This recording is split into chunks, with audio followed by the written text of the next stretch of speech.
I'm in Max. You are listening to Happy Jack's RPG Podcast. I'm in Max. Pursuing the RPG hobby with reckless abandon. My cigarette in my ashtray and my white shirt. Hi. Hi. You talking to dead air? Okay, I didn't hear that. Now you're on. Hi. Hi. Thank you for joining us for season 20, episode 16 of Happy Jack's RPG Podcast. Jax. My name is Stu. My name is Gina. I'm Stork, and I was just commenting on the fact that Gina's running the board here and Stu's talking, and they banter all back and forth. It's like, I got a green here. You got we're live. We're good to go. And it's like NASA. launching a satellite. Yeah, they're like NASA. It was Not NASA. NASA. Yeah, NASA, Leviosa. We have more computing power here than they had to launch it. I know, right? I have more computing power in my phone. Right. That they probably, It was crazy. Slide rules and flashcards. It's Yeah. crazy. And ticker tape. Punch cards. Punch cards. And lots of coffee and cigarettes. Coffee and Apparently. cigarettes. That's still... What did I read a book once that he dedicated it to nicotine and alcohol because that's what authors do. Oh, yeah. And journalists, right? That's what. That's right. That and eat free food. Right. That's why they cover conventions. It's not because they care. It's because they have free food and they don't have to pay for it. That's right. What? Exactly. Yep. Yeah. Journalists are the biggest mooches in the planet. Absolutely. Really? They are Oh, total absolutely. smell feasts. Yep. Yes. I didn't know. Smell feast. Look it up. It's a word. It's Elizabethan. It's a word. It's a true word. In this Everybody right episode of Happy Jack's RPG Podcast, we're going to talk about our GM topics continue. This one about building a good villain. Brendan from Ontario writes Good in... villain. Isn't that an oxymoron? Yes, it is. Okay. Brendan from Ontario, the Canadian one, writes in about helping teenagers play better. Good luck. And Monkwork writes in... Clockwork Monk writes in about 7 hours of superheroic shenanigans. But first, if you'd like to email us, you can email us at happyjacksrpg@gmail.com. That's happyjacksrpg@gmail.com. That's how Michael Jackson walked butt first when he moonwalked. We're on the social medias. I'm so glad you weren't going with a Gmail joke and Michael Jackson. Never mind. What? Yeah. We're on Twitter, happyjacksrpg, all one word. I said the email, happyjacksrpg@gmail.com. If you want to email us, okay. Yeah. Do you want lots of emails?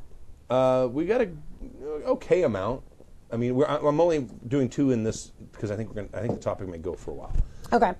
Also, Instagram. We're on Instagram. There's pictures. What? There's What? pictures, screenshots. What?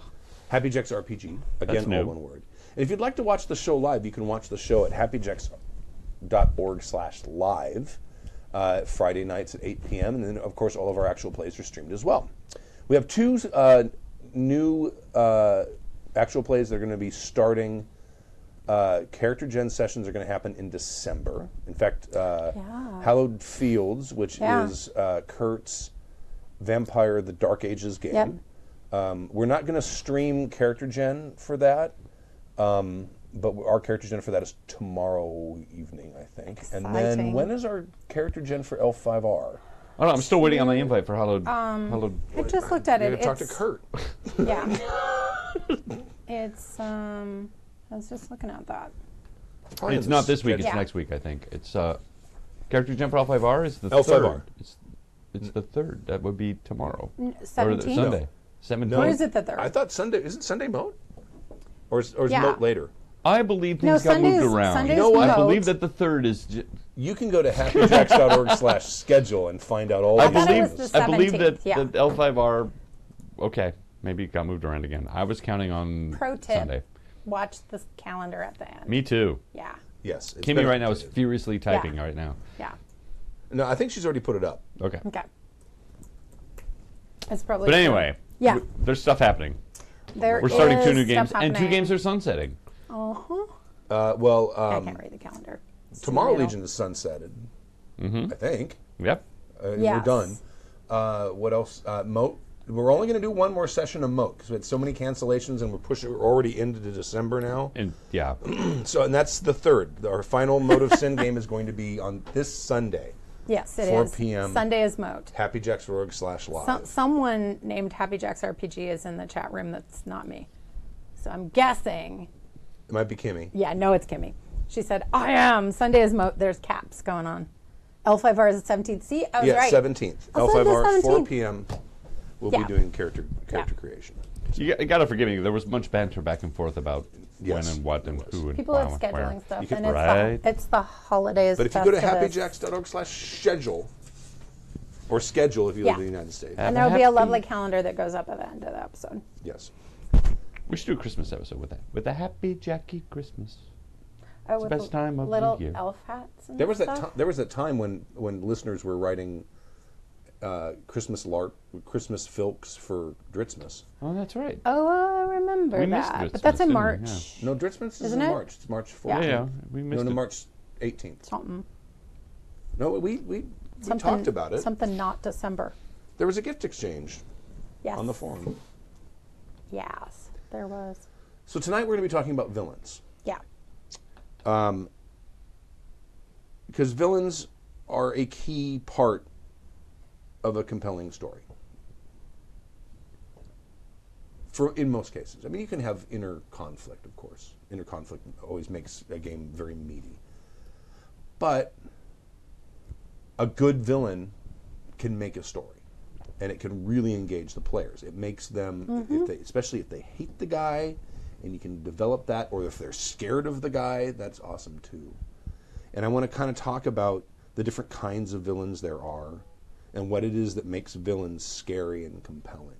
So I think first, we should talk about what makes villains. What kinds of villains there are. And when I think of this, I always think of it psychologically. Because in real life, no one thinks of themselves as a villain. Everyone thinks they're justified in what they're doing. They may have a very skewed perception of reality. They may, that usually because of things in their past. But no one considers themselves to be evil.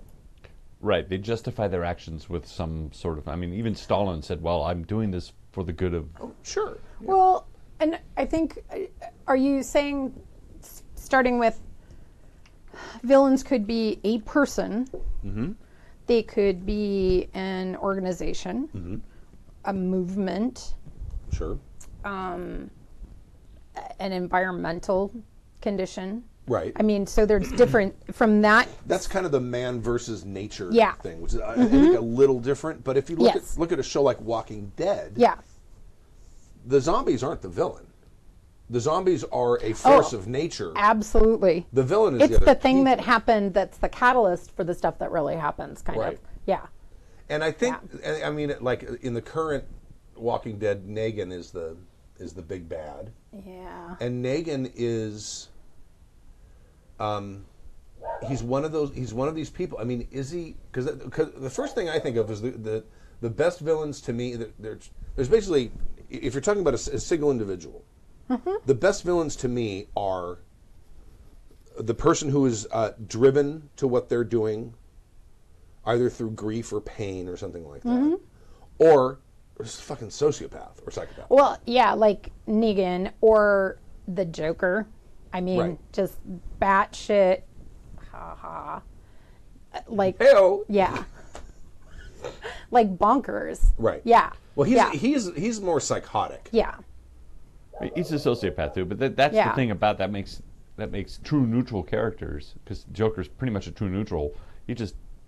You have no idea. They don't have a motive. They just do shit. Right. Well, and in the case of that, like a psychopath or a sociopath, if you give them, well, I guess you could, I don't know, this could fork in multiple ways, but if they're just truly scary and they can, like, they do stuff that's appalling or something, they don't have to do it every game session, but like if they do something at some point that is just gobsmackingly abhorrent to your player characters or your players, both, if you're lucky, that can make them angry, fearful, motivated. Or like you and I were talking about Kingsman before the podcast. Like you look at Kingsman, the first one, and even though Samuel Jackson's character. yeah, Samuel Jackson's character is, I mean, it's wrong. What he was doing was wrong. It's like exterminating a huge portion of the populace to, help Mother Earth recover, from all the horrible things that were being done. And he had a whole thing that he laid out. Now, Yeah. obviously, that's a very crazy film. Yeah. And it's comedic, so there's Yeah. It's very over the top. yes. Especially at the end. But yeah. his character basically goes to all these world leaders and important people Yeah. and says, "Look, here's what's happening. Nothing is going to change this. We're going to have to fix this ourselves. Yeah. And this is how I propose we do it." So if you look at a character like that potentially has motivations, and maybe this one, like you said, is a little more far-fetched, there's a little more cartoonishness or outlandishness with what the plan was, but you look at a character who has a plan to do something that is wrong, but for the right reasons, Mm-hmm. like, That's an ends justifies the means kind a of villain versus a hero is a point of view. Like we've said that before. Yes. So you can have a villain like that where you just, depending on your point of view, really, who is the villain? What is the wrong thing? Right. And depending how things had panned out in Kingsman, if the ecological Armageddon actually did come to pass, who was the villain? Yeah. It didn't in the film, obviously, but if it did, Yep. who's the bad guy there? Exactly. I mean, and that makes for a very, very interesting stories, because then you start getting those. I love it when stories lack moral clarity. I do too. When it's like I'm going to do what I think is right, but it may not end up being the best possible situation for those who are going to survive it. Yeah. I want to back up just one bit here, and I want to actually say, okay, what is it that defines a villain? Because you really brought up an interesting point, which is man versus nature. You could say that nature is your villain, you're combating against it, but I think you need to actually say, all right, at some point, a villain needs to have sentience. Oh, sure, yeah, absolutely, yeah. I think this is man versus man. Right. I think that's the sort of storylines we're talking you about. could have man versus nature if nature, earth elemental or something, swamp thing or whatever, but it needs to have some sort of sentience. I wrote down here also, it needs to have an agenda, but that's not always. But not always. Not it could always. just be, but even not having an agenda is an agenda. I mean, even just making chaos, wanting sowing to chaos sow chaos, sure. is an agenda, and then there's a motivation for doing what it is that they do. Right. It's not just I woke up one day and wanted to do it. Well, maybe that is. Maybe you're a sociopath and that's what you want to do. But it's still, that's a motivation. There needs to be something that drives them. And then the other thing is sort of the context. I didn't finish writing this all out, but you need to figure out a place for your villain to make sense. Mm-hmm. How so? Expand. Well, if you're playing in a gritty detective noir, and Puck from Midsummer Night's Dream shows up, you need to have a reason for that to make sense, and have a reason for him to be the villain. You better have a reason for that to make sense. And you got it. And that's a really extreme example, but I've seen like in comic books or stuff where stuff just happens, and then they have to retcon it later to make it make sense. And it seems pretty obvious now, but a good storytelling, you kind of almost start with a villain and work your way out. Sometimes when you're gaming, stuff happens, and later on you're like, I gotta flesh this out. Do yourself a favor and make sure that your villains have motivations. You know what I'm saying? Oh, sure, absolutely. Definitely. Because without context and without a motivation, you just have a cardboard cutout, a cartoon, that's all. These are all glib words. You have hollow. It doesn't.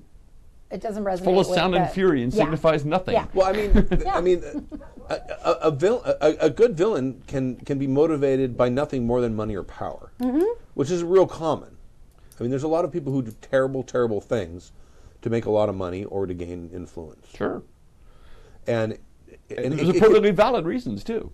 Sure. And those people will generally I think I've talked about this before. There's John Ronson. Is an English author. He's a journalist. He wrote a book called The Psychopath Test. And during the course of that book, he goes out and he interviews a bunch of people who he believes might be psychopaths. One of the guys he interviews is, what company did he work for? Sunbeam. Oh, Sunbeam. okay. And he basically, this guy's a hatchet man. he gets hired by companies. They bring him in. He downsizes people. And then once he gets the company in shape where it's profitable again and the investors are happy, they get rid of him because he gets terrible. And he's horrible for morale. Oh, I'm but sure. I mean, Yeah. but John Ronson went and interviewed this guy, and he asked if he could give him this test, and he failed every question in the psychopath test. Now, back then, I think the psychopath test was like 18 questions or something like that. And as I was reading through it, because the test was in the book, you can see if you have any empathy whatsoever. You can see which questions are going to trip up someone who doesn't understand what empathy is. Yeah. And to have a character that completely and totally lacks any empathy whatsoever. They're autistic. No. Well, it's a wrench. Keep going. To have a character that is completely and totally without any empathy is a really scary thing. Yeah. It is. Especially if they're in a position of power. Yeah. That's why I've always said true neutral in the original D&D is Right. the scariest thing in the Right. world. That's kind of what it is. Yeah, they have no You don't- empathy.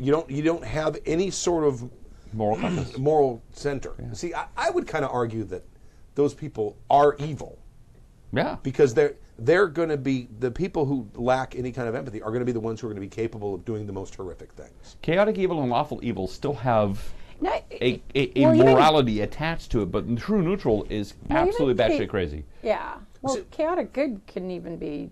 Yeah. Yeah. That's, I mean, that- it that's a depends fa- on your that's a fair motivation. realm. You know.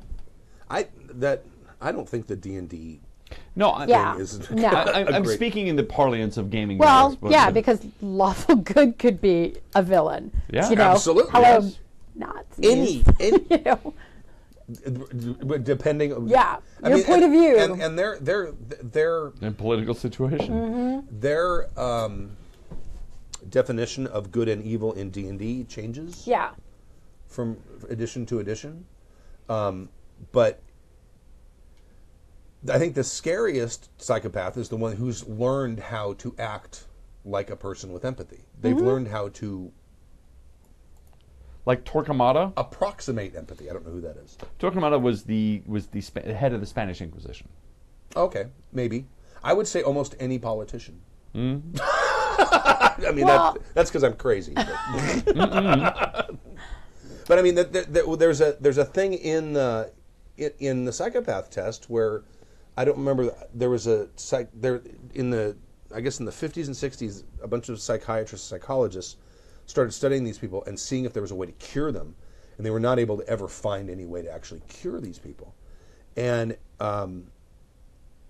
one of the scientists that was involved in this research, and I want to say he lived in Canada, came to the realization that the political structures that we've set up and our economic structures that we've set up almost guarantees that people with lacking empathy are going to be able to rise higher than people with empathy. Really? Yeah. Yes, and he basically Wow. he Cutthroat businessmen. Businessmen have to Oh, make yeah. terrible decisions I and lay just- off hundreds of people all the time. I was just watching a show that basically referenced that same thing you were talking about I couldn't say Fortune I 500 couldn't- companies CEOs being right like sociopaths or I couldn't yeah. send a bunch of soldiers off to war to die. I couldn't do it.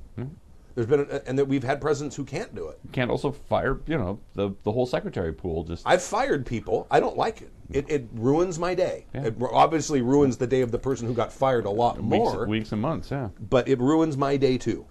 But this guy that worked for Sunbeam, he loved firing people. Yeah. It was his favorite thing in the world to do. He came up with crazy, elaborate ways to do it. He would come up with little my wordplay God. jokes he would do, and then after he would go and fire 5,000 people at some company, he would then go and brag to his friends. That's like being a serial killer of That's Of what. life. business. of yeah. livelihood, It's like, yes. here's my trophy. Is this But awesome, he channeled horrible his story? he channeled his non-empathy into a lucrative job. Ugh. I thought you were going to talk about the fact that That's I think there gross. was a profiler. It's a guy that tracks down serial killers, and there's a test or whatever out there and Oh yeah. parameters, and he took it himself, and he realized he hit most of the markers himself. So in order to catch serial killers, you have to think like a serial killer. Was that the Seattle? I'm unclear on all of the Okay, exact you know details. what? The what was the name of that series? The Silence of the Lambs guy. Yeah. There was a TV, Hannibal. Not Manhunt. Hannibal. There's a TV series, Hannibal, and the main character, who's sort of like the FBI profiler. I think he's FBI. I don't remember. At one point, one of the psychologists comes up to him and says, "You're on that same spectrum." Yeah, you had you because normal people can't think like that. There's a takes bunch a of forks in the thief, road, yeah. and if you'd taken one of those forks, you'd be on that side, not on our side. Right. So, there's some truth to that. And So bring it back to villains. Yes. Which is That's what I was about to do. This is all okay. Go ahead. Well, if you're gonna portray a psychopath, you have to get into your head that no one who works for you is worth anything. And none of them are worth more than you. So All my bosses are psychopaths. might be right. Yeah. Except your current one. Your current one's a damn fine, upstanding human being, and thank you for hiring him. But my point is, these people, Simcoe from Yes. Turn. Yeah, Have we you were just seen talking Turn? about Turn. Washington Spies. I know about it. I actually I think taped it, and then our DVR died. But I think he was a captain when this happened, when he took over the Queen's Yep. Rangers. There are spoilers in this about Turn if you haven't watched it. But when he goes in to meet, because he takes over from Robert Rogers. Yes. Yes, Robert Rogers has been sent back to England, and so Captain Simcoe takes over, and he comes in, and the men are rebellious and argumentative, certainly not proper British soldiers, and they had not been led to be proper British soldiers under Rogers. So he comes in, he's like, none of this is stated in the show, I'm going to inflict military discipline right now. And one of the guys mouths off to him, and he takes out a knife or a bayonet, I think it's a bayonet, and he kills him. Yeah. He kills one of his own men. Yep. And then he turns to the rest of them, does anyone else have any complaints? And then he says, stand at attention. And they all get up and they stand at attention, and he never has another problem with them ever since. Yeah. The other thing that he did in the series, which I thought was fascinating, is there's one African American in the Queen's the Queen's Rangers. Yep. Akamboda? Akamboda? I can't remember his name. He goes up to him and he hands him basically his deed. Yeah. Emancipating. Well, he lets him go by his actual name. Yes. Not his slave name. Right. Yeah. And then he hands him his deed and he says, okay, you're emancipated. Yeah. I would like you to become my second in command. Yeah. And and the guy looks at him and says, what's in it for you?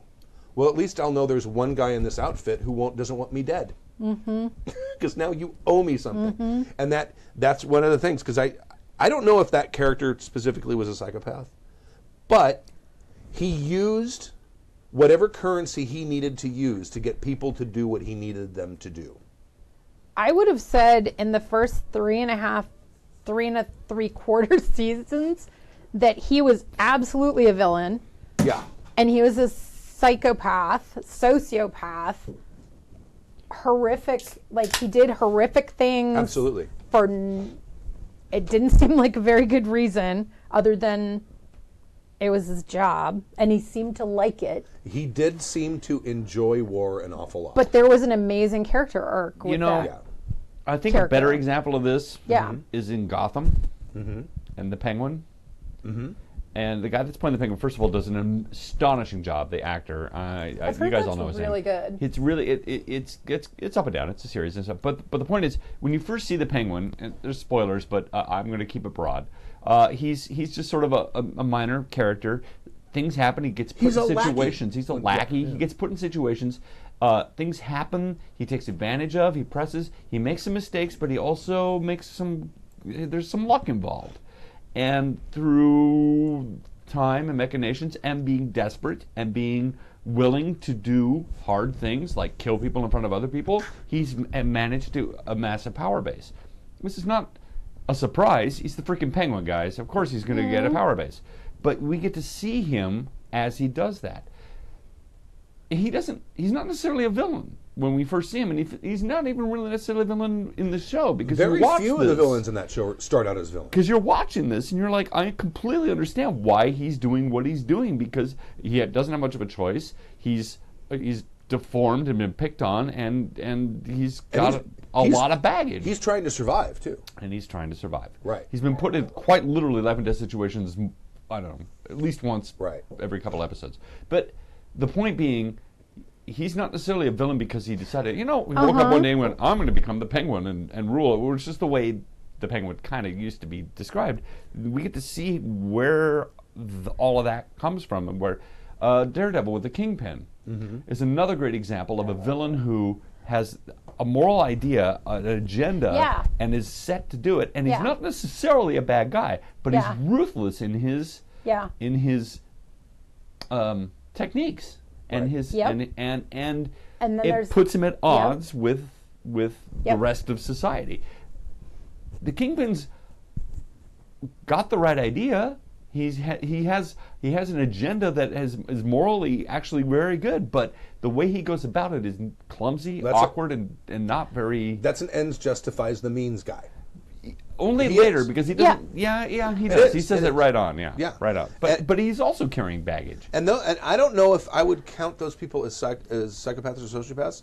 I think that's kind of its own category. But they're good villain mining them for villains for a story is really good. But absolutely. That's like the category of someone who is like the true believer.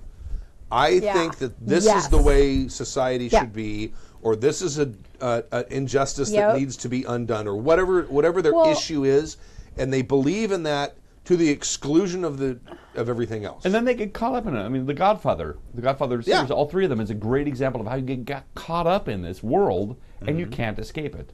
Right. The Penguin's having it happen to him, the Kingpin had it happen to him, and The Godfather's a good example. Go. Sorry. No. I just kind of on that sort of thought that you have. We were talking a bunch about different shows just for fun before the podcast, and I mentioned Spartacus, which say what you will, it's Stars. The original Spartacus is. That's also Tony but Curtis. I mean, Stars. Tony is Curtis like, always plays a slave boy. What is that? Typecasting? I don't know. I'll tell you about the rumors in Hollywood later. Yeah. But I'm sure he was a bottom. I don't know. He was a hedonist in a time when hedonists. He was a hedonist when other hedonists went, man, that guy's a hedonist. Really? Yeah. Hedonist doesn't necessarily mean bad. No, just saying. it just means you're bored, have a lot of money, you want to try anything. Sure. But stimulus. I was thinking about the fact that slave revolt, right? To the normal everyday citizen, was that awesome, or was that a lot of bloodshed and shit going on all around me? And scary. That was scary and disruptive of my day-to-day existence. Doesn't mean it was wrong, but do people fighting for a just cause in your world or in your game, are they the villains potentially? And that's what makes it kind of, because like you, I like when there's kind of ambiguity. Sure. It's like, really? Is that wrong? You could totally make a paladin a villain. You could. I mean, that's in the Spanish Inquisition, the Crusades. Oh, yeah. Absolutely. I mean, the Vatican. I mean, all of these people have God on their side. They run it through or if not God, then a writ of common wisdom, or whatever it is. Sorcery, the hedge mage. More people died in the Crusades than But the point is that people it's only misguided when you look at it in hindsight, but people with this, or if you're on a different side of the story, right, and they become villains in the stuff. You can easily make paladins villains. I mean, and that's one of the reasons I say paladins aren't always good. Paladins are being informed by their god and being told to do things and doing things on a reason. I mean, even priests, same thing. They have an agenda, and it tends to go at odds with a lot of other people. How are you going to convert them? Right. Because they don't already believe. You have to come in and bonk them over the head. You got to so put them on the rack. Put them in the place. Yeah. I was thinking to believe in the Lord. Here's the other. Okay, then there's the other side of this to me. We sort of covered the sociopaths then there's the sort of the narcissist Dr. Doom, right? The one that wants to control the world because he just is hungry for power and he knows he can do a really good job. And maybe he can, but he's going about it in a terrible, terrible way, or just, it's obvious what it is he wants, which is he wants to be God, he wants to be king, right? And the rest of you people are inconsequential to him. It's that narcissist ego. I can think of Dr. Doom, Darth Vader, although Vader was on a leash a lot. That's almost a political. Well, certainly Palpatine. Yeah. Palpatine for sure, and that's another villain. That's to me the one that's sort of almost cliche. The king, Game of Thrones is full of them, right? And they're almost the hardest to do because their motivations are clearly on their sleeve. So when you walk into a room and they say, "You are beneath me," you immediately know that they're the villain. So how do you make them interesting? That's the tricky thing for me. You can have the evil king. Everybody knows he's evil. How do you...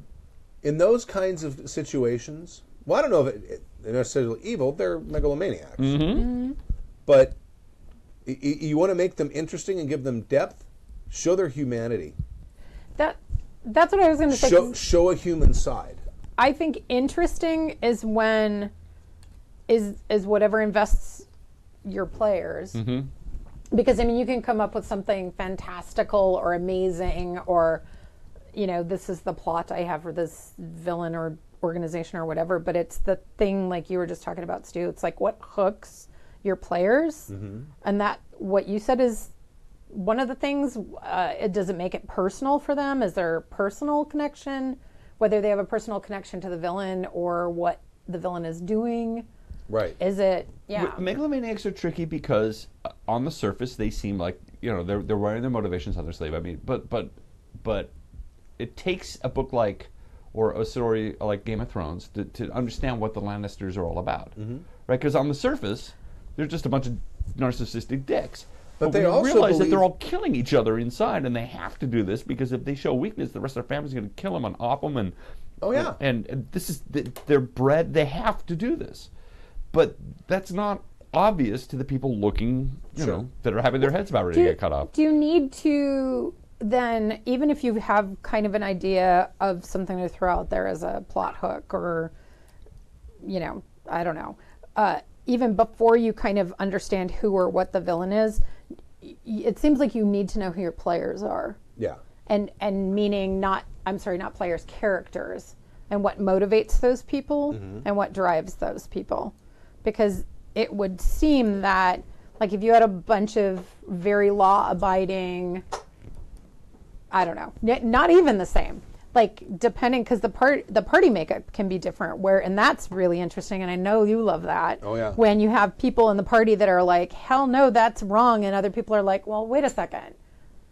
Is that really wrong, or what degree of wrong is that? So maybe you need to understand that before you completely color motivation. Oh, sure. Or I mean you can have your villain, but his backstory or her backstory, you probably should leave that until you have a grasp of what your characters are. But I mean, I think it would be a GM's triumph to have like a megalomaniac who's destined to take over the kingdom, and clearly says so. Right, but all I really want to do is to own all you people. But he's also a really good dad. Yeah. And he obviously loves his kids.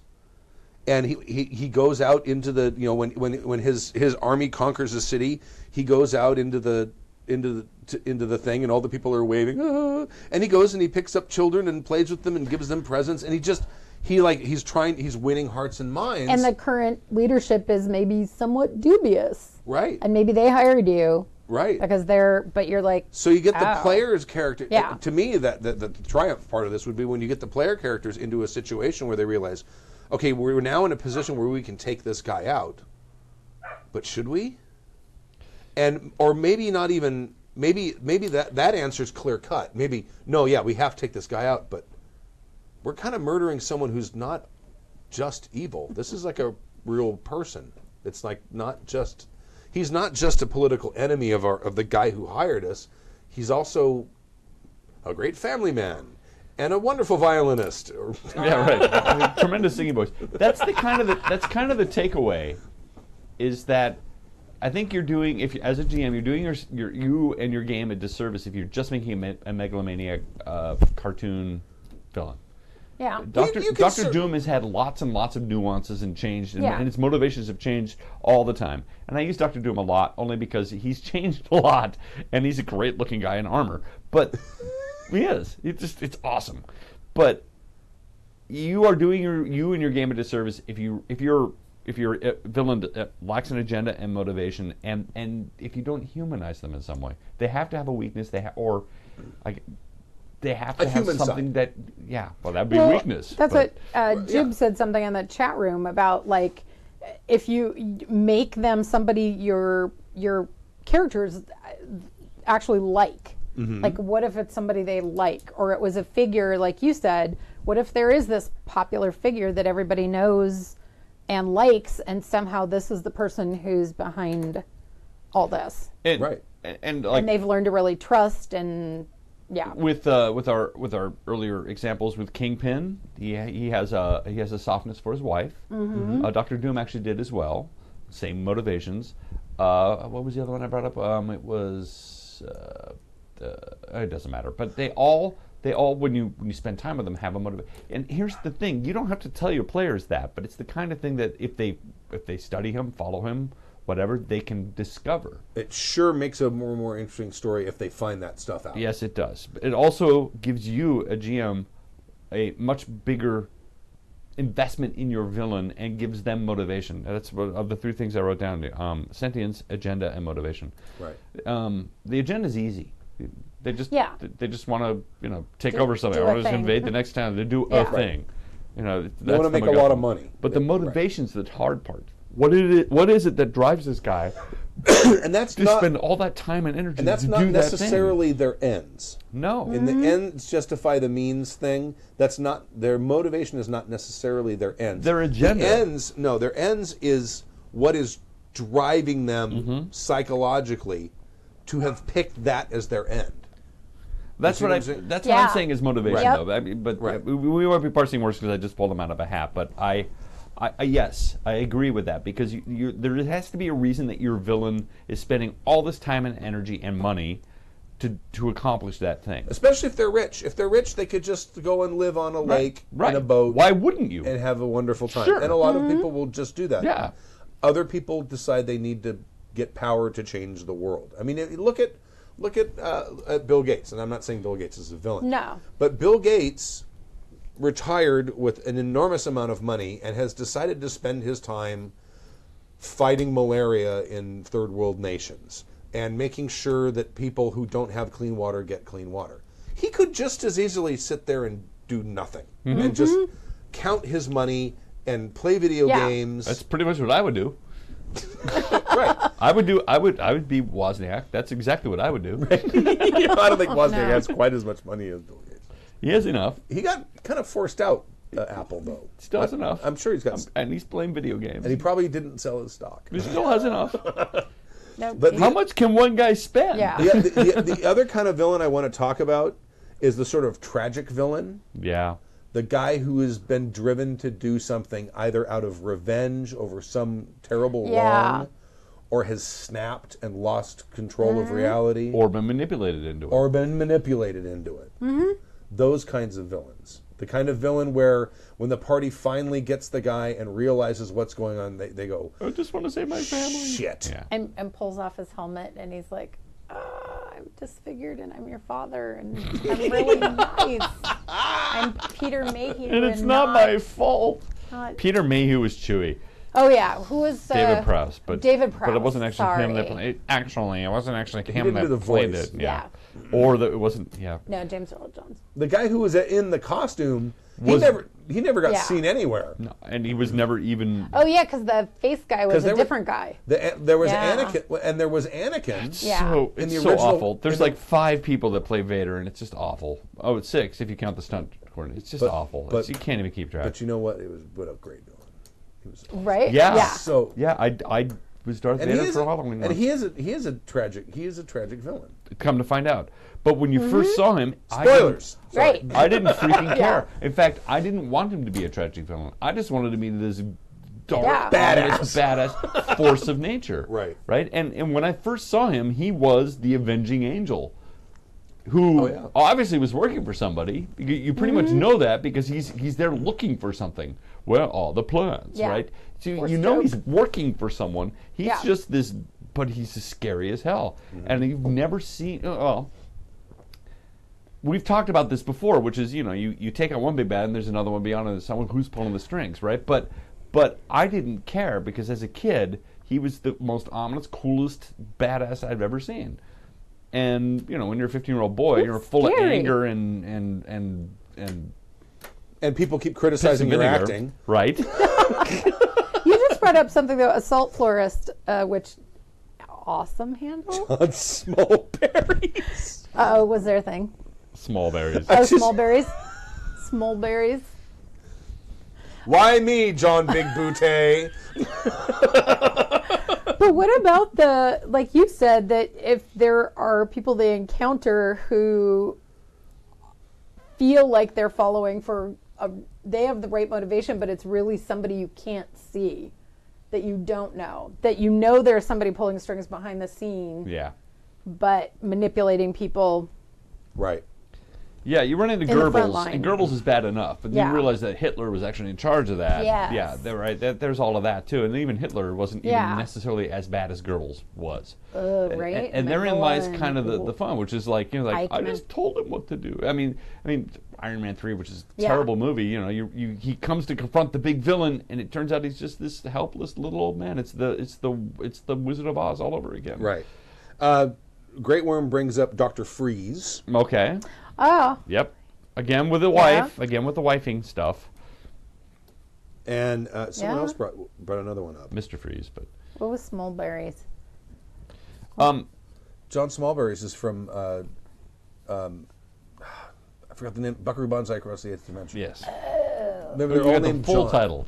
John Yaya, John John Big Smallberries. Booty, John Smallberries. I've never seen. You've never seen Buckaroo Banzai Across the Eighth I Dimension? know. Oh my God, it's the best movie ever. Tear my geek stripe off. It's overrated. It's Okay. fantastic. It really is. Because Buckaroo Banzai is I've he is the ultimate Mary Sue character. Yeah. He's in a famous rock Really? band. Yeah. He's a neurosurgeon. He's a physicist who's trying to create dimension-breaking machines. seriously? And He's it's a polymath, is what he is. it's ridiculous. Yeah. It's completely He's ridiculous. a total polymath, and they totally embrace it. Yeah. They totally embrace the fact that he is. And he has this massive fan club of people who will do anything for him. He's It's Stu. amazing. He's that's Stu. the first thing that's ever. He's in made charge me of a wanna band, see that. and he Yeah. redefines everything he's been in. He's a polymath. That's pretty awesome. It's a fantastic movie. It is. It's so not. funny. It's awful. It's- I'm on John- record as it's not saying I awful. never It's liked not it, and awful. I never really John got it. Lithgow is in it. He John plays Lithgow I was know great in John it. Lithgow. insane Yeah. Laugh while you can, monkey boy. Laugh while you can, the monkey boy. Yeah.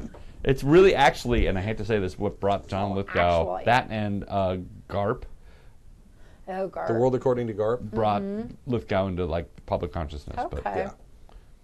but because it's like John Lithgow does big over the topping acting. Yes, Right. acting. Anyway, He's very jowly. villains. face. So tragic villains. Yeah.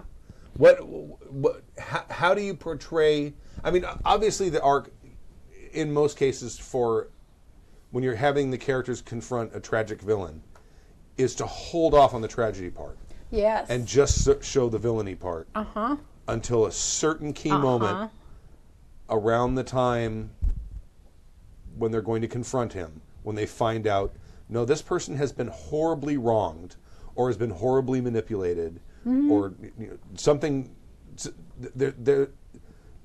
and you want to put the players in a position where they wonder, okay, if I had been the person who went through that, would I have dealt with it any better? You give them that insight, and I think that gives them, again, the reluctance to just off the villain summarily, because... Was it Kimmy that had the game with the goblins? That was me. Oh, that was you. Yeah, okay, no, because I was thinking about that, tell that story too. again. Yeah. The It's characters... pertinent. there was goblins who were attacking a village or had destroyed a village. I think they destroyed a village. And so the party went out and found where they had been hiding out. And they slaughtered all of them except one. And the one said that their families were being held, I think, by demons or something. Their family, they're basically the women being held by a MacGuffin. the women folk and the children Yep. were being held ransom, and we have to follow their orders or they'll slaughter our families. Yeah. The party then murdered this one as well. Oh, they did? Because they were fucking murder hobos. I don't yes. even know if I remember that. I remember the It was first part of not- that story. This is before we did actual plays. Tyler was in that game, and Tyler tends to... I don't know if it was Tyler. I think it was Kimmy's character who offed him. I think Kimmy's character is the one that stuck him with a sword to All kill right, him. all right. I shutted my jaw physically because I couldn't even. I was like, whoa. Yeah, and so the part, and then the party's. That's the very famous line that Bruce said was like, "Are we sure we're not the bad guys?" Exactly. That's where all the memes from, was it Little Britain with the whole, are we the baddies? Are we the baddies? Everybody go look up, just type in Little Google, Britain are we is the baddies? And there's this wonderful sketch about Mine is always like Nazis. And are we the baddies? And it really sums up this moral conundrum that we're Yeah. talking about right now. No, I love that idea because for some reason my head keeps thinking about things like being on. It depends on what side of history you're on, or what Sure. side you look at. Folk heroes like Bonnie and Clyde, and that maybe a movement like that begins to. It's clearly not the right thing, but for some reason gains momentum and Right. public support. I just recently watched Natural Born Killers for the first time, which is Yeah. totally a Bonnie and Clyde Oh, story. absolutely. It really is. Yeah, That's all it is. yeah. And And they're not any sort of intricate, complicated villains. and they're not even that smart, and they're not even that interesting. No. They're just broken toys. Yeah. But the movie is really about Media. the public's reaction to it. Yeah. Well, when they came out too, there were all these smash cuts, and the way they Yeah. would do all of this sort of black and white stuff. It was very frenetic. It was very it's passe now. And you watch it now, Yeah. it's like, what was the big deal? But at the time, the way that film was edited, it was real frenetic, and you were like on the edge of your seat. It was Right. like the first time we'd seen that. Well, and there's a couple besides Bonnie and Clyde that were. Oh, there's been lots of them. Yeah, like teenagers that were on a murder spree. Go watch California with a K. Oh, yeah. With Brad Pitt. I mean, if you Yeah. want to see a creepy confidence Juliette man, Lewis. and he's got that Charles Manson charisma that Yep. just convinces people that everything's okay, and he's actually a creepy murderer. Again, we kind of learn his motivations are poor white trash, whatever he could do to live, to survive. What's the Catch Me If You Can? With DiCaprio? again, right? The check kiting scam. Right. Where he's born. Not check kiting, but it's Yeah. trying to. He was please a his- grafter. He's a grifter. He was trying to yeah. please his dad, Yeah. but he was born with they Yeah. didn't have a lot of money. counterfeiter. He was a counterfeiter. He was printing fake checks. Really smart though, but more Yeah. than a counterfeiter. I mean, he He could impersonate people. Everything, He was yeah. crazy. right, and the way that movie is shot and the way it's set up is he's not necessarily a villain. He's sort of kind of almost a Robin Hood kind of character. Yeah. But Well, he's not giving the money away. truly, he's a villain. Yeah. Oh, yeah. He's stealing and He's just and a confidence putting man. people's lives in jeopardy. Right. Well, he's not actually flying planes. I don't know if he ever actually put people's lives in jeopardy. He was just stealing a shit ton of money from airlines. Well, and wasn't Well, he posing as a doctor for a while? Yeah, he posed as a I doctor. don't He posed think- as yeah, a yeah, he posed pilot. as a surgeon for a while. Well, I know Yeah. he posed as a pilot, Yeah. but I don't think No, he ever a actually surgeon. flew planes. he did. Yeah. At one point, they're like, why don't you come and take it? And he's like, wasn't he like 17 when he started this Oh, he stuff? was a kid. He was a kid. Or I think about in Cyberpunk, those types of settings, like there's in the Sprawl, there's a playbook that you can choose called the Pusher, which is sort of a person that has an agenda or a message to deliver. Right. And that person in any given setting could look, evangelical and like there's a lot of support, but, are they really, Right. like you said, behind This the scenes, brings up- what's the motivation? This brings up a really interesting thing, which I kind of thought about earlier, but I'm going to bring it back by now, which is sort of there's a middle ground. We brought up Robin Hood, right? But there's sort of this charismatic rogue who the pirate, Jack Sparrow. or Robin Hood, who's charismatic and all dashing and such. But really, depending on how you look at it, I mean, even Luke Skywalker was with the rebellion. He was going against the establishment. It's these people that are by definition villains. They're fighting against an establishment, and yet we can label them as heroes. Maybe because they win. Well, Robin Hood doesn't necessarily win, but sometimes we make the establishment the villain. Sometimes we don't make them the villain. exactly. In stories. Yep. And maybe that's a way that your villain can be the hero, because in his world, Robin Hood is the hero of his story, and he's fighting against this dictatorship. Well, look right? at and then your look at players come in eco-terrorists. as policemen. Exactly. And trying to Look at Greenpeace, PETA, all these people who go out and do things and destroy property or do all the whatever it is they're doing. Yeah. They're not doing it because they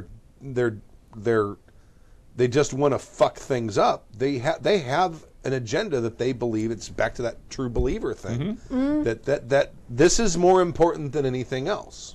How funny would it be if you are hired by the local establishment, the sheriff? There's bandits that are in the woods, and you go out, and basically after a while, your players go, "Holy shit, it's Robin Hood! He's a ranger, and he's got a bunch of other rangers out there, and they're stopping trade from this town. And they put it under siege, and you're like, But they're actually giving money to. But they're actually turning the money over to and as ambiguous as that moral agenda is, how funny would your players get suddenly confronted with the legend of Robin Hood, and now they have to like, well, the sheriff hired us. Well, we do have skulls on our uniforms. Now we're the baddies. Are we the baddies? Are we the baddies? It's a wonderful, wonderful thing right there. All right, end it with that. I love that. Yeah. That's pretty awesome. Email helping teenagers play better. Brandon from Ontario, the one in Canada. Hi, Stu, and the generate group name. Generated group name. Oh, he's got the brackets around it. Okay. I'm going to take my mic off here while you turn me off so I can get a beer. Do you want this beer? I'm still. Oh, No, you didn't like that. I'm gonna Okay. get Do you need a? I could use the second one. I'll back you up. First of all, generate praise. I love that. Gotcha. That's fantastic. Did you just fuck up my mic? No, I think it's. I think it's. It's okay. Yeah, it's good. There's all sorts of awesomeness. I have a question for the team. I teach high school, and had several students ask whether I could start a role-playing game club. I started a role-playing game club, and what was her name? Mrs. Doofenberg. No, Mrs. Doofenberg? Oh, that's how. Yeah, Mrs. Doofenberg. She was a math teacher. Oh, she was so pretty. It's Doofenberg. She was. Oh, yeah. She was. I had. Yeah. All I can think of is Doofenshmirtz. Every boy in her class had a crush on her. Did I wreck the mic? Can you hear me? You're fine. Okay, good. Cool. You made it better. It hooked. It just. There. Okay, now it's not working. Okay. It's working fine now. Okay. All right. I might have a. They asked me whether I could start a gaming club. I agreed. And I finally got it off the ground this fall. We meet every Friday after school in my classroom for 2 hours and play D&D 5th edition. I'm running a game for about 6 new and very enthusiastic players aged 14 to 17. Did I mention I've never actually played a role-playing game before? Nope. That somehow managed to miss that. I think that's Kind of awesome. important. Or not. I've read the books, but I have zero practical experience. Your actual plays have been fairly helpful for understanding how the game should be run. Anyway, I'm running into a problem I'm not sure how to solve. Like me, these students are entirely new to role-playing, not just D&D. When they decide to have their characters take an action within the game, they are telling a story, but I think they're overstepping and getting into GM territory. Let me know what you think. For example, a player might decide to have their character attack an NPC guard. These are teenagers. It happens frequently. Yeah. They don't just say, I attack him or slash him with my scimitar. Instead, they might say, I slash him with my scimitar and he falls to the ground, knocking over the other guard, and I leap over them into the building. I is writing a short story. Yes, that is overextended. Another player will then interject with a different possible course of action. Different violence. And you know what? That's a T-shirt right there. Different brilliant. violence. Yeah, I loved. And they want to banter a bit about the coolest way the story could play out. They want to explain why what they'll find inside the building, how the mayor is actually evil, and so on. They finally decide what happens, and then I feel kind of bad about telling them they have to roll for initiative. That's my dog chewing in my doorway. I thought it was Michael Myers. I've talked to the group several times about how they can make decisions for their characters, but not for the NPCs and not for the world. I often have to say, you can try to do that, roll a d20 and let's see what happens, or after you open the door, I'll tell you what's behind it. And am I approaching this correctly? Do I keep reminding them that they get to decide their actions, but not the results of their actions? Do you have any suggestions for what I can say that will be palatable to young ears and minds? Thanks for your help, Brandon, Ontario, the Canadian one. P.S. My goals for the group are in order: everyone has fun, including me. Everyone develops healthy friendships. Everyone becomes a good player over time. Nice. Enjoy a drink. The first thing I thought was maybe they should be playing a more hippie game, Gina. Somebody in the chat room said that as well. But at the end of the day, there are still outcomes that need to. You still have a randomizer. Yeah, when the narration in the fiction triggers a move, you need to roll dice. Right. I think there was a line in there that made me sad because I was like, oh, it's like life. They really want to have more control than they have. Yeah, so it is. It was like, guess what? You only have control over yourself, and then you have to. I think you just nailed it, and you gave the solution right there. These are teenagers who have no control. No. that you have to remind them that even in this game, life still happens, and you still don't have control. And here's the thing, though: you can have amazing outcomes by using this randomizer that we have. But you can't tell me what happens. Yeah. That's not life, that's not this game. What's fun about this game is we have a lot more control and a lot more interesting things can happen than we have of our own life. Because we can actually say, I'm going to do this now, as opposed to in real life, which is you never know what's going to come. Go ahead and follow up your thought, because I completely derailed you. I'm sorry. No, you didn't. I just was thinking, oh, this is so sad. It's like life, and they have these new little brains, and their lizard brains want to talk about how all the things should be, and they haven't yet, even though they're 14, 15 years old, and they really can't do anything they want.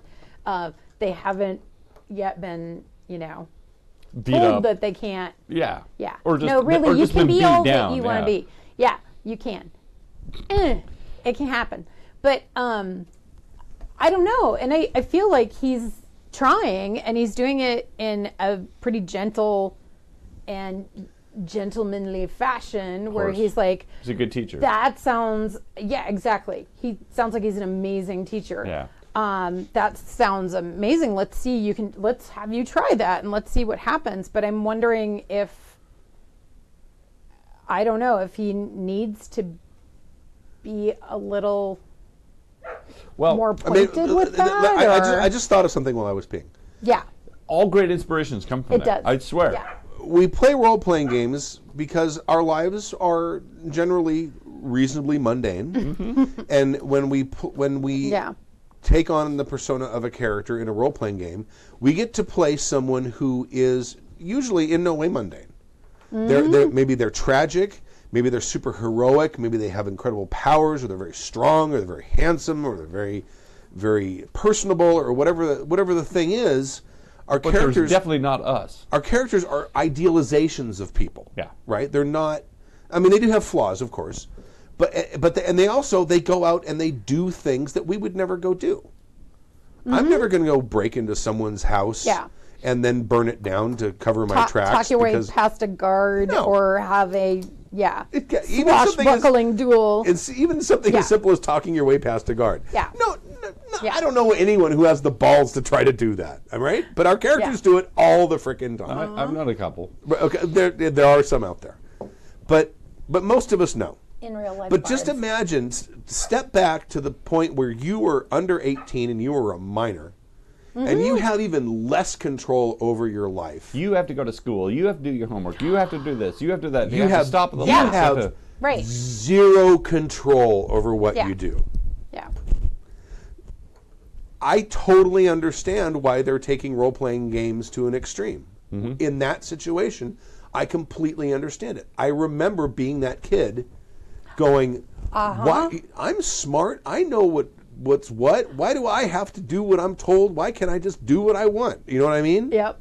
And I think that's why they're taking the what we would consider, the limits of what we think of for they role-playing want to tell the games. fantastical story. They want we're creating an idealized version of life or a fantasized version of life. They have even less control than we have, so they're creating an even larger fantasy. Well, and now maybe the suggestion or the reason, this is a little bit maybe different way to phrase what I was saying earlier, and maybe the reason that they're not getting it, what he's trying to kind of suggest, is because they're not playing with a 14-year-old GM. Because what is a 14-year-old GM? You guys are there. No, that's not the way the rules work. Yeah. Fireball. You're dead. You don't get to roll. Right. Yeah. Unless he gets caught up in the story. Yes. Yeah. And then what do you do then? And then Yeah. But those GMs are rare. Here's the other thing that I think he's contending with as well, which is this is a video game generation, right? And so these guys are playing, I'm going to say, Call of Duty, right? And they're getting all the satisfaction of role playing and a story and all of that stuff too. But the problem they're not having, which is telling their own story and resolving their own outcomes. There's a point in video games where you have to overcome a certain obstacle to move on. Right. It's not in all video games. But, but the other thing is there's a lot of math going on in that computer program that is the role playing game. Yes. That is out on the table in a role-playing game. But what they may see is this is a chance to do a video game where I can dictate the outcome as opposed to having to kill all even of in this those to get to the next games, level. even in those games, they don't have full control. They Very do not. few of them are sandboxing. Yeah, exactly, and that's the point. You get the illusion of control, but you don't really. And with an RPG, this is what they're doing is just freeing themselves. So now that we've established the fact that they're like, oh my god, this is awesome. How do we get them to play the video game again? I think there's another thing here. Yeah. Because kids and make-believe, kids invented make-believe, right? Mm-hmm. How often did make-believe have rules? How often did make-believe have rules? Right. Let's pretend. Oh, yeah. Okay. The only rules was the consensus. Yeah, it was. There was. It was a consensus. The kids arguing back and forth until they had a consensus. No, I'm going to be a princess. Okay, you can be a princess. Or let's pretend that magic only works with okay, and then they would bargain it out, and now all of a sudden the rules are set. But now they're playing a game with rules. Yes. Mm-hmm. And I think that because kids are the closest to the idealized make-believe. Yeah. Right? We're far from it. Yeah. Yeah. We need rules. Well, we're so used to them. Grognards are, but generally speaking, adults don't play make-believe. No. Unless they have rules. Because for whatever reason, we've decided we need them. I don't know why. Because we get judged if we don't. But the kids don't.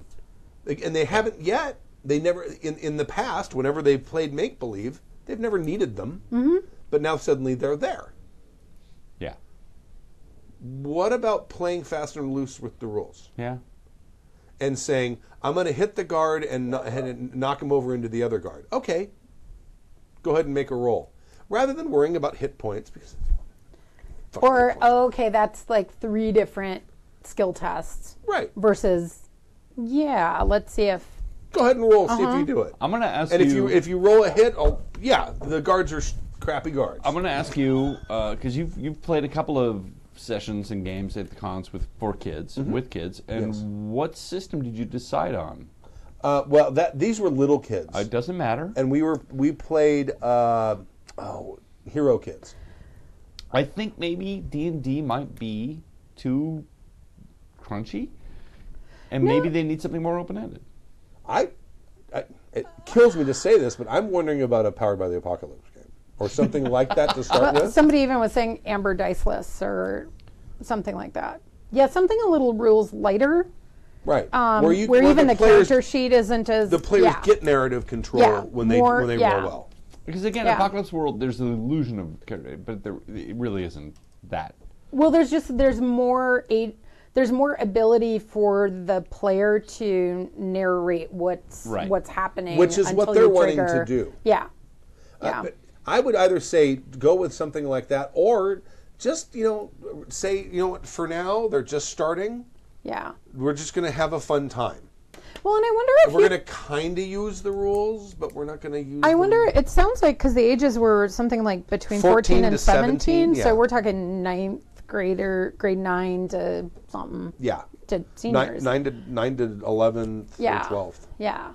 I wonder if you can talk about the mechanics as like not an arbiter, but like another storytelling element. That's exactly what I was going to bring up. Okay, is that you're trying to tell your story. I have ideas about my story. This is a randomizer. Yeah.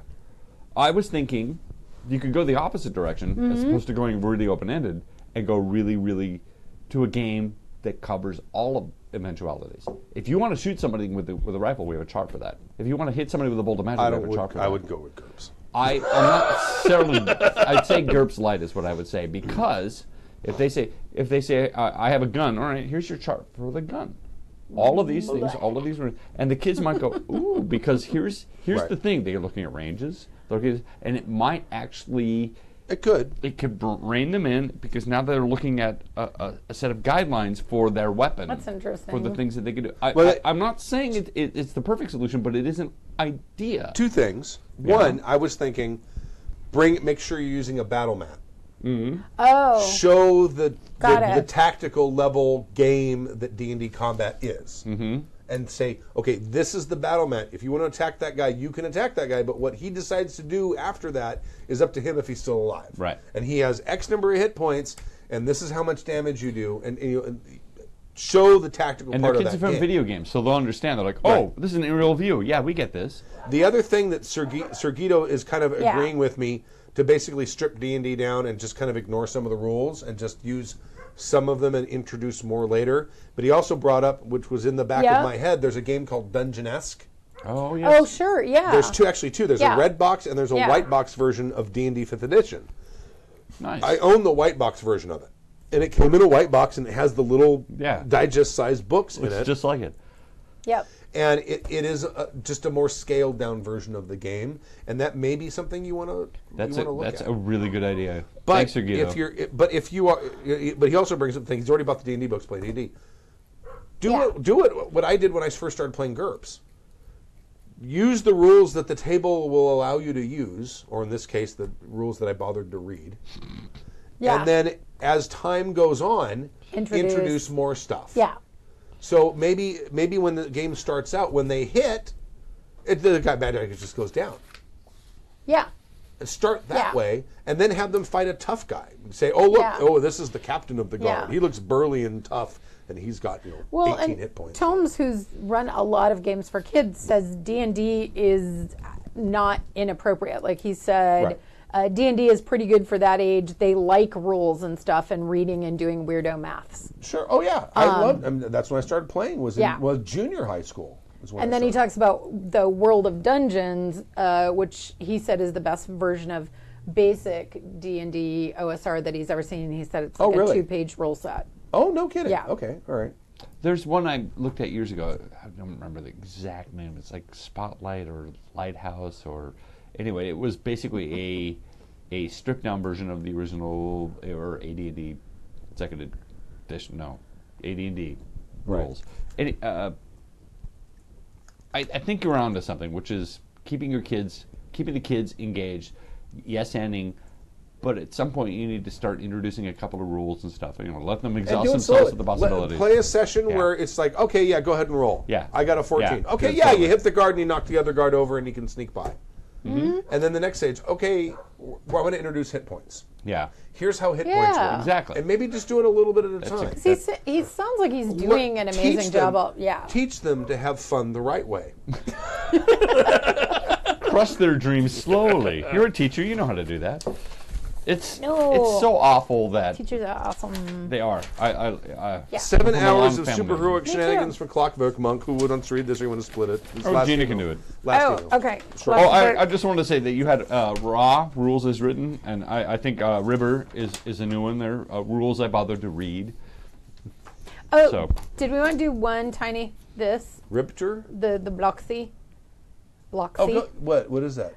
Who played what Oh, go ahead. this week? Go ahead. Did you get to play a thing this week? No, Gina, you play all the things. None of us have any time to play anything because you're playing them all. I know. I suck all the RPG air out of the room. I walk in, they all mine. No, I have not gotten to play very much at I was all playing lately. the game of life. I've been really, No, me too. really busy. So, thank you, Nick, for being sick. Yay! Oh, that's right. You got to play so I in got to Razor play Edge. Razor in Ridge again. Razor Ridge again. And I saw a couple. Yeah, I actually helped out.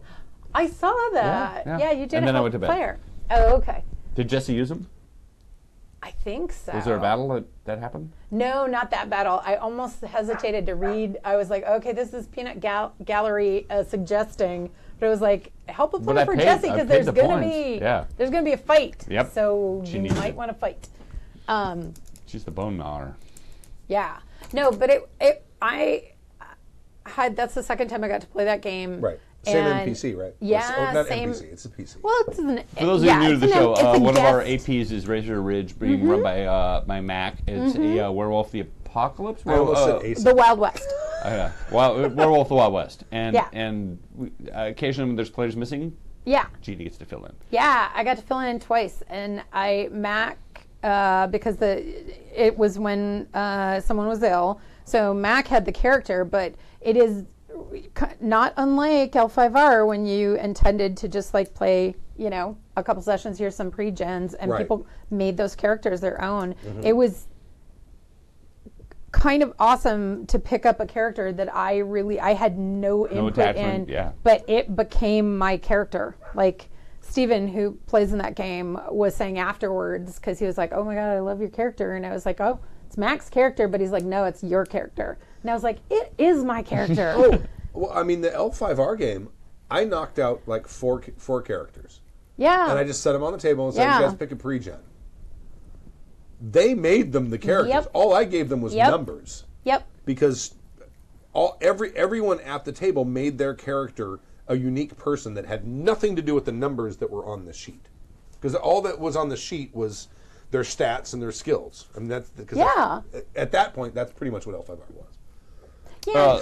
L5R is Legend of the Five Rings, and it's Yep. an AP that it started in podcast form, and I don't know if it ever went to video, did it? No, the new one will. Yeah. So Yeah. that's all in the old podcast stuff, but you Yeah. can listen to it. Good stuff. And the first one will be in beta, right? And I think in it's, the called, beta. it's L5R Rosa? Inukai, Legend of the Inukai? It's called Dissension. I got one of those No, too. no, the old right one. here. Saga of the Inukai. Saga of the Inukai. So if you want to look for that, it's in podcast form. Good stuff. Oh, that for went sure. that went for 30 episodes? Wasn't that many? I think it was. Really? I think it was like 15 or 18. I was going to for say the- maybe it was for 15, part one. 17, or yeah. And then there was the next generation, which ran and then kind of petered out because. I completely now have taken your thunder again. I'm sorry. No, Go no, ahead no. with your We're character. having it Because it was awesome. a good conversation. You're- No, it just the game is a lot of fun, and it has been interesting to me Don't make me take mine out. I can go get it. It's right here. Ready? Okay. We're gonna have a fan off? We're going to have a fan off. Ready? Where's my other fan? I don't know. Hand me the one that's over there. It's that stick. Yeah. It's appropriate. It's my style. I got this one. Oh. I got one with C-3PO on it that looks like that. I was thinking about getting one of the big ones that's like 30 inches wide. It's like that big. Here's the thing. In my wildest dreams, I could not out-coquette you. No. I know. No. No. We I know. Right? You have I'm to the tune into the video. But like we could, if we had zooming ability, we would zoom in on Stu doing. Stu's very coquettish. You really It nailed is. it. It really No, is. it That's is, like- that's the adjective for it. I would be. I'm the shit shy when girl. it comes to playing the demure. No. You're like I'm the poo. you're the Harvey Firestein of I'm the Harvey. You- I just want to be loved. Well, and seriously, you. totally Harvey.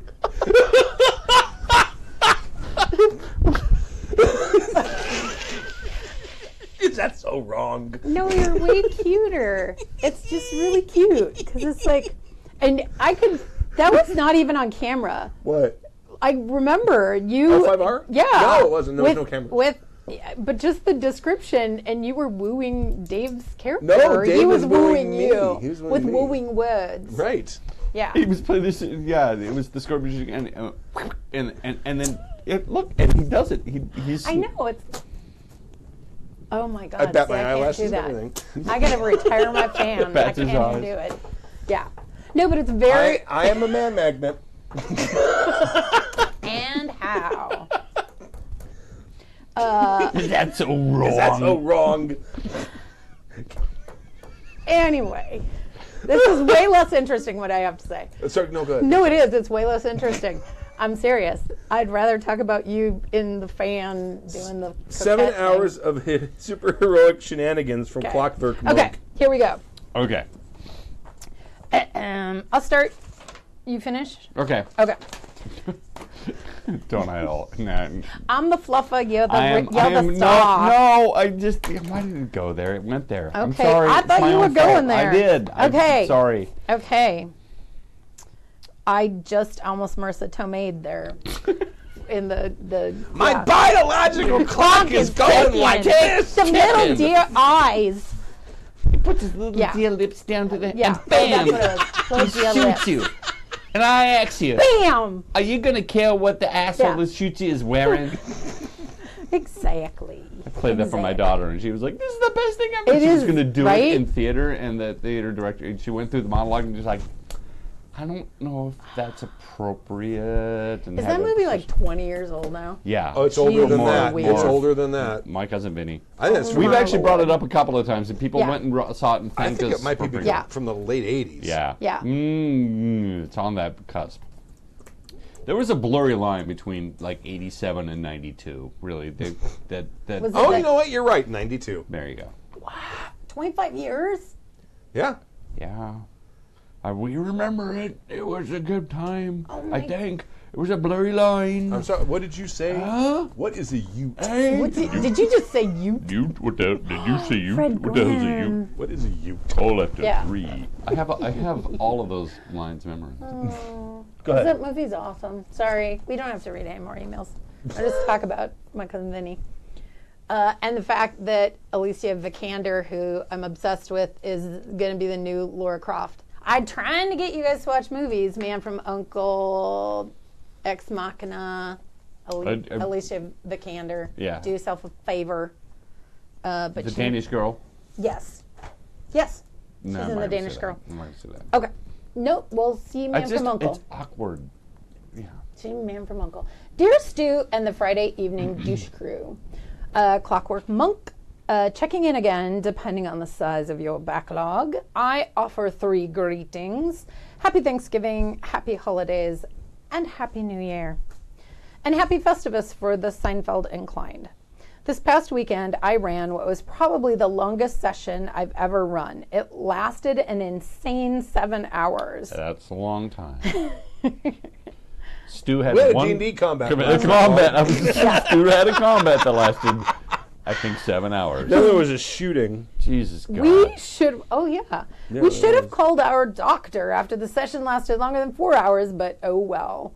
Things just spiraled, and I have zero regrets about it. For the past several months, I've been running a pretty fun superhero campaign. All superhero campaigns, right? I've converted you. You have converted I've always me. talked about how awesome they are, and That's Gina's why- like, I don't get it, and now Yes. she's like, she confided in me years I later, know. or We we need said to- her, it's like, I get it. Yeah, I miss it. They're awesome. This session had two stories operating simultaneously with one another. There was the main story with the players and their regular superhero characters. And we had another story where my players all played completely different people 30 years prior to the events of the game. Cool. Yeah. That's a lot of balls to keep in the air. That's awesome. Throughout the game. Stop it. Don't talk about your balls. I'm just keeping them in the air. Okay, throughout the game, we switched between perspectives until both stories finally intersected. I let the players make all the decisions about how the stories came together, letting them own as much of the narrative as possible, and damn, we got good results from that.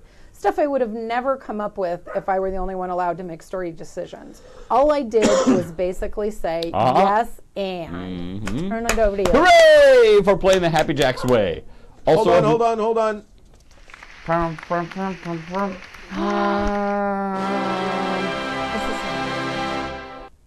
Go ahead. All right. Soundboard! Yay! People love when the soundboard comes Also of back. note, this session was a playtest of Cam Banks' latest Cortex Prime Draft. Not coat. Ay caramba. It was a bloody period in the time. He was really working it out. Oh. It was spotty at best. You were a nightmare to 13-year-old girls everywhere. That's why I never got dates at 13. And now I get it. No, you never got Nobody- dates at 16. They remembered. I didn't bring up members.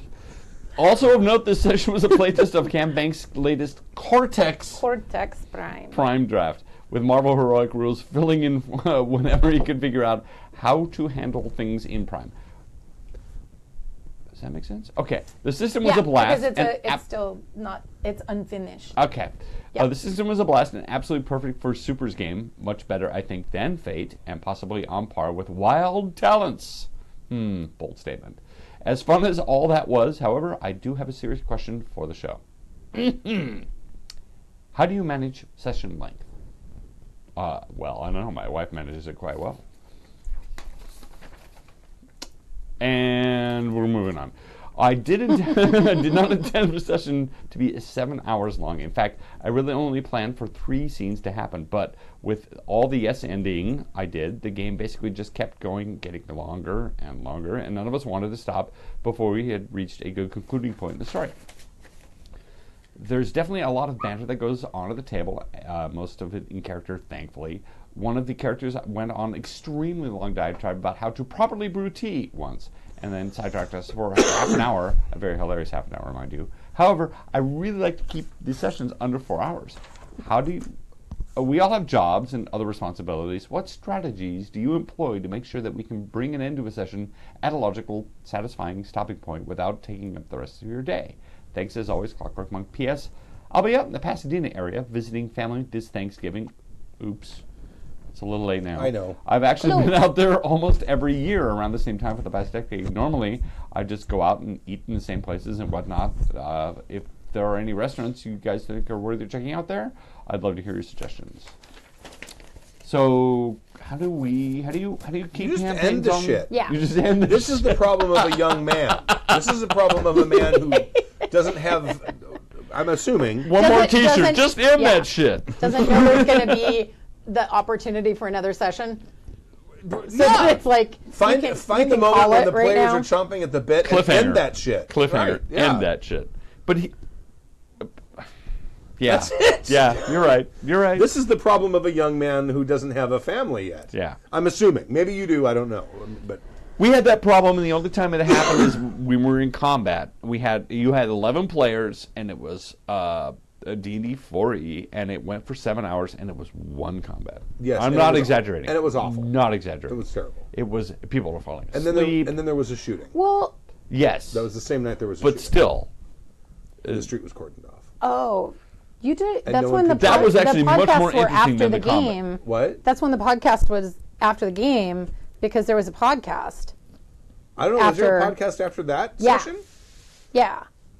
No, I we may swear. have been One of drunk the enough to listen to the podcast. One of the earliest podcasts, somebody in the chat will know, was Right unless after. there was another. I Yeah, don't think it was that same that session. people couldn't leave. It wasn't that same session. No. And there were Because we ended that game at like 3 o'clock in the morning. It was really late okay. for old people. Maybe I just remember the story then. But there had been another game session where we played during the day and ended at like 8 or 9 and then did a podcast. And there was like 7 people in the podcast. Yeah. Because that's never happened. Like we're doing an 8 p.m. We'll be like, We used to do podcasts with lots of there's people. tanks outside. What's going on? Right. Yeah.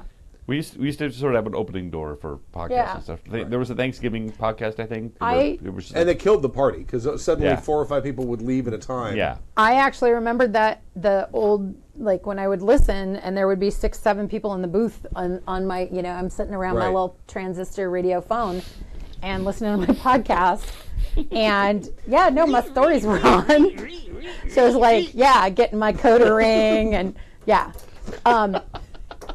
but you talk about how there were so many people in the studio and the Civil War couch and Yep. that somebody had to sit on the yoga ball. It's and when still I came over in there. here Have you tonight, sat on it yet? No, there was a yoga ball. And I That's was a like, different yoga ball. they're okay. I was like, are there those- The guests? Civil War couch is still in there. At No, least it's not. The Civil War couch is now my daughter's bed. It's not in there. Go look in there. There's no couch. That's in there. fascinating. I got rid of that. I got That's rid funny. of that uncomfortable hunk of couch. So 4 hour My games. daughter's sleeping on it. It turns out you put a thick mattress on it, it's fine. Interesting. Is that the one we used to sit on? Yeah. I thought it was fine. I had to put a pillow behind my back because Yeah. I'm not as tall as.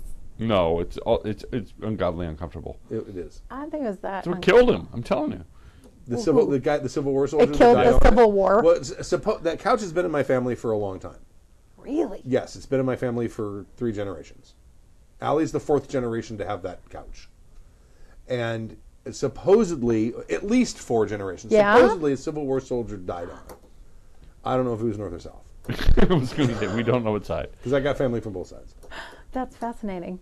I have family in Virginia and I have family in... And we contend, having sat on that couch, that what killed him was the couch. the damn couch. Yeah, the couch he was was probably fine, fine when he okay. showed up. He's like, "Oh, I just need a glass of water. I'm really out of it." And then he died on the couch because it was so uncomfortable. Well, it turns out that it's a hide-a-bed. What? It's It it's is? an early hide-a-bed. I did not know that. There are 2 sections of slats.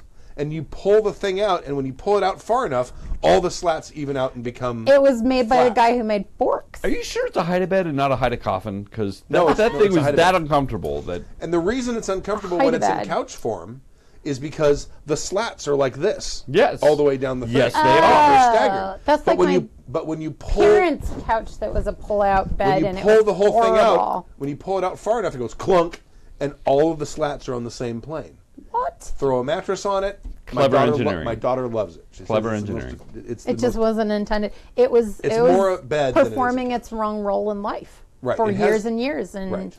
and the spirit that is within the cursed piece of furniture is now happy. And Yes. all right. Enough of your Okay. apocalypse telling of I'm just trying to tell a story here. All right.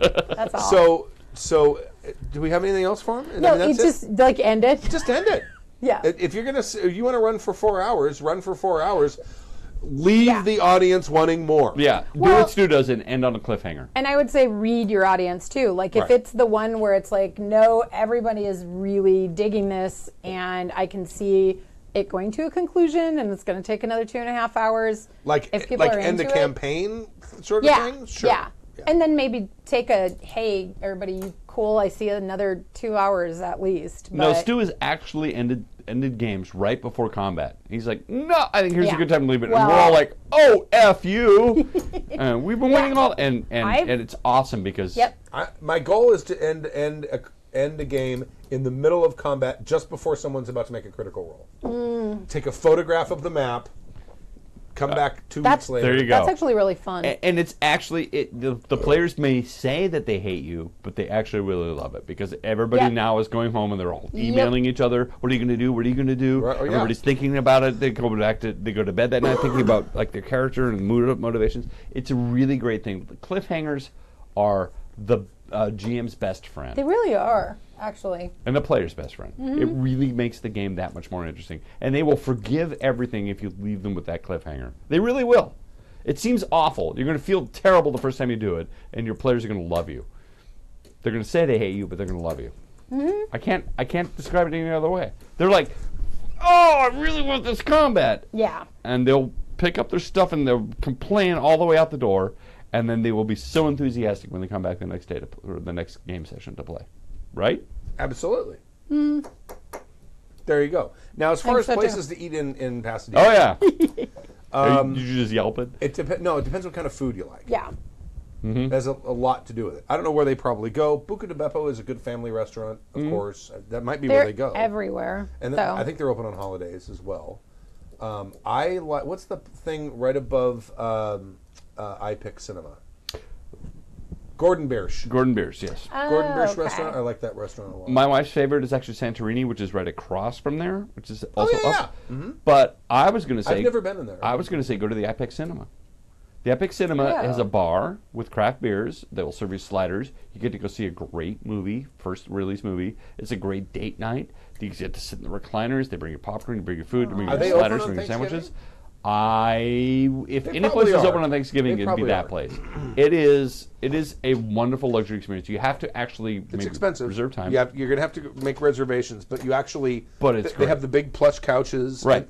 And each theater only has about 40 or 50 seats, if that. Yeah. They're small. And you show up early. You show up an hour early. You get your food in the bar that and place drink or called? whatever it's called. iPic Cinema. Okay, Yeah. it's right on Colorado, right? It's actually underneath Gordon Biersch. Yeah. It's all subterranean. Yeah. Okay. When you walk, there's a door you walk in, and there's like the little reception Yeah. area where you give your tickets, and, And then then you you go go down two Go down the escalator, you go down two flights of escalations. and then everything's you end up in the underneath the basement. streets. It's awesome. That's what. Did you know that there was a giant underground theater on PV? Yeah. Yeah, I creepy crawled drove over there, and you can see where the entrance is and where the theater posters used closed to be. now? It's closed, but when Palo Verde is in horribly Oh my geologically God. unstable.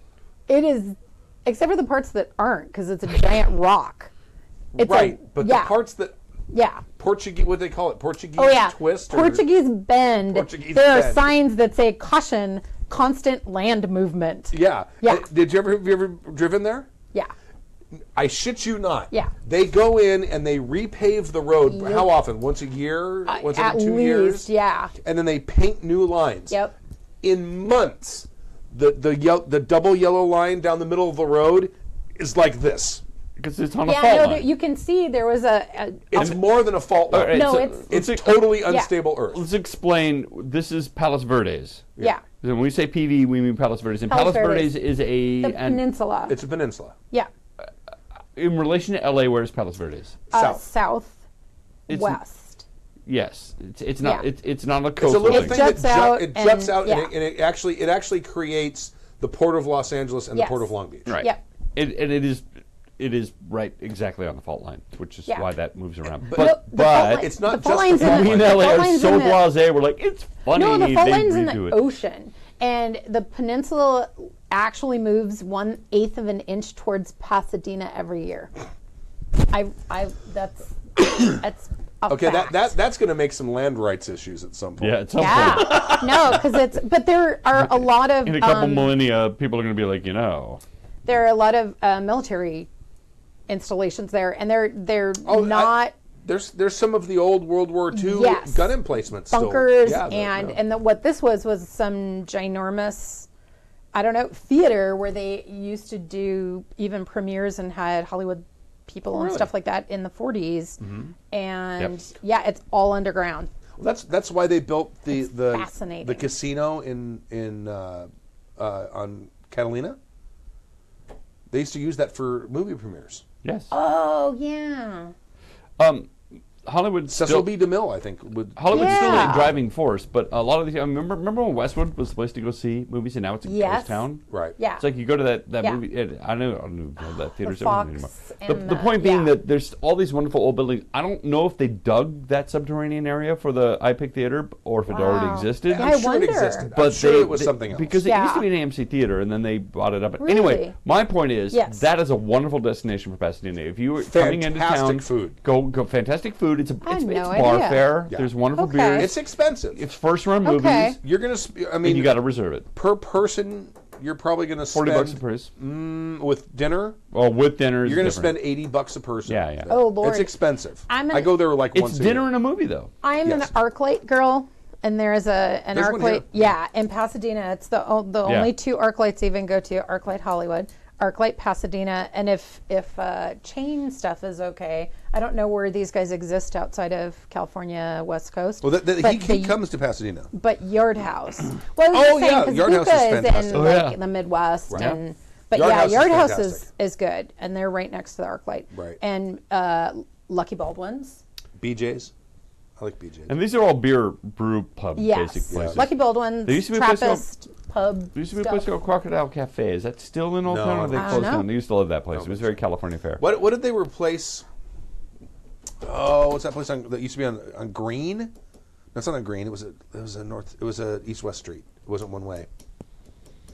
Farrell's, Congregation. Raymond, Ale House. Congregation Ale House. Yes. It's still there. It And used to be that's the old a chain firehouse. too, but I don't know Right. how far. It Yeah. used to be Billabong, and now it's Congregation Ale by- House. It's on. It's on Raymond.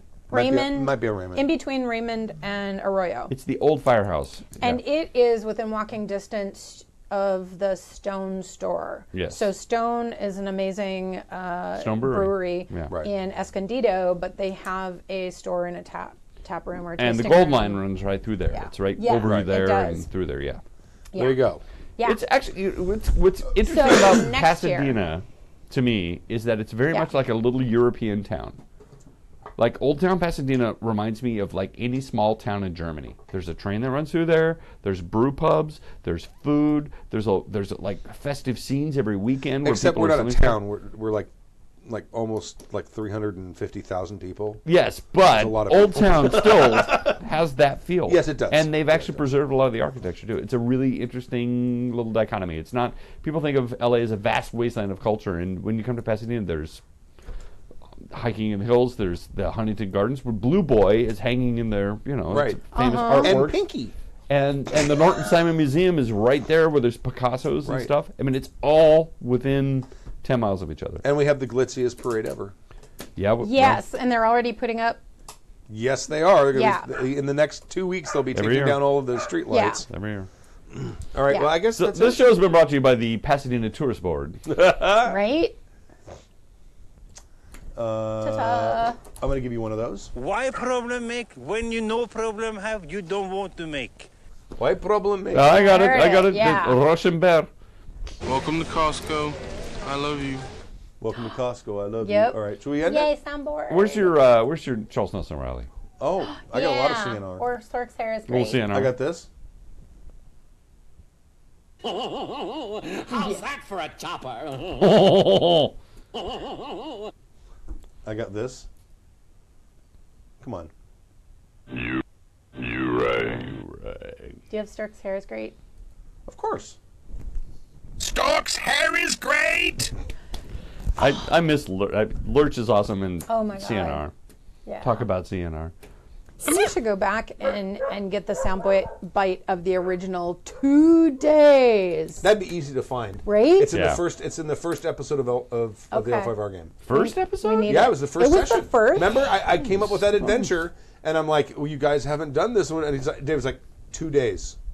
We'll I find remember it in that. We're 2 like, days. but you, And I mean, good I don't remember news. that being the first. Okay. It was first or second, because I remember it was the first adventure I wrote for L5R. Wow. So if I it thought took you the guys second. 2 sessions, it might be in Yeah. the second. I think Third it was or the- fourth, but it's No, close. it's not. No, No, I think it not was even the third or second. fourth. All right. Because by the third session, Yeah. I remember. know you guys. I remember owned Dave. that. I can even Yeah. remember him going 2 days, and we're like, And I said, "Wow, you really laid your dick on the table, you didn't did. you?" He said, I didn't think it was the first. Maybe? Dave is in It's there. the first or second. Okay. Because it was I that think it was the that second. first adventure. Yeah. Because right after that, the Inukai family was given the valley. The valley was taken away from the Kakita and was given to the Inukai. I can picture Dave to this day in slow-mo going, and he had the backward hand clap. That's We will do right. this That's a in good 2 Dave. days, and I'm like, It wasn't. It was. That's the It Dave. actually is not that dramatic. He says. Yeah. He's like, 2 days. That's what I remember. We'll do it in 2 days. And good news was dramatic. Yes. Because then it was a callback because Yes. he would do it. Yeah. Should we end it? yeah. Sure. A little bit.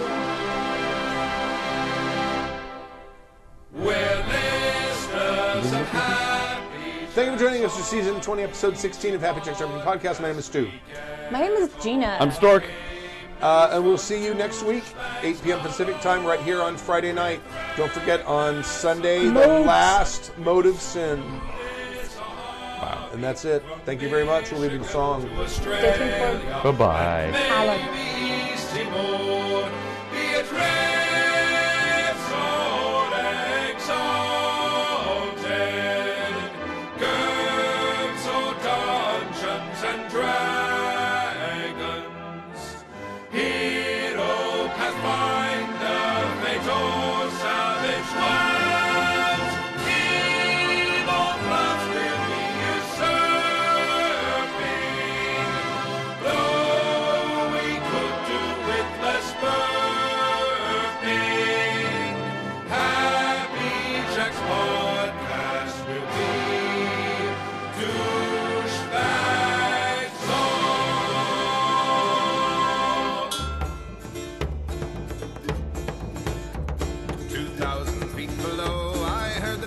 Trusses go, and the timbers creaked and sag overhead. Like the worst nightmarish dream, I saw the darkest, blackest scene, and I knew then that soon I would be dead. People think me suicidal, but the boss man has a bridle, and he holds it with a grip both cruel and rough. For me children and me wife, I risk my lungs, my soul, my life. For the boss man, he pays me just enough. Keep your pity to yourself, bask in your megawatts of wealth. Think nothing of the blood that feeds our wine. See me right there on the news, enduring endless interviews, while I wait here for the good air to expire. Oh, my labor burns a fire, sending power down that wire, so that you and yours in comfort won't complain. While the smoke it billows black from those tall satanic stacks, while I work here in conditions inhumane. But it's you who's cruel and mean with your gigantic plasma screen. Your conspicuous consumption drives me here. Behind your picket fence, as your porch light burns intense, you know nothing of our plight, our pain, our fear. Keep your pity to yourself, bask in your megawatts of wealth. Think nothing of the blood that feeds the wire. See me right there on the news, enduring endless interviews, while I wait here for the good air to expire.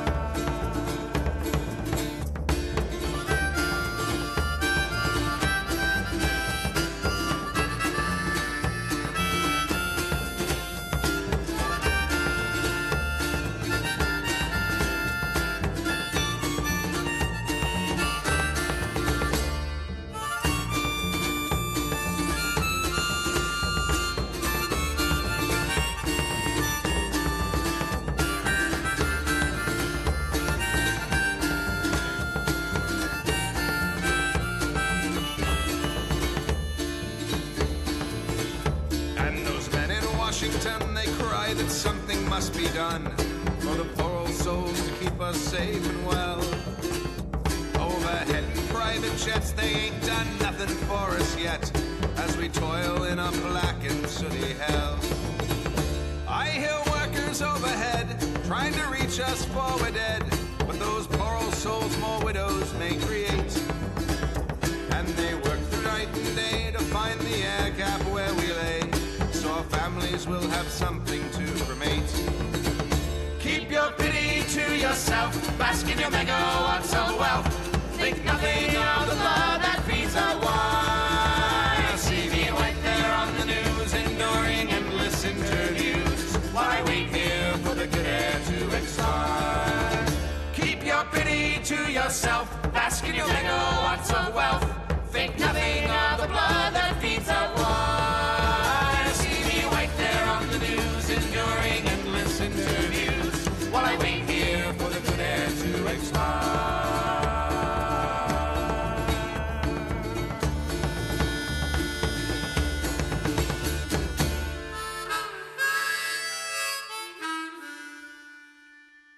The preceding program has been a presentation of the Angry Folk Media Empire.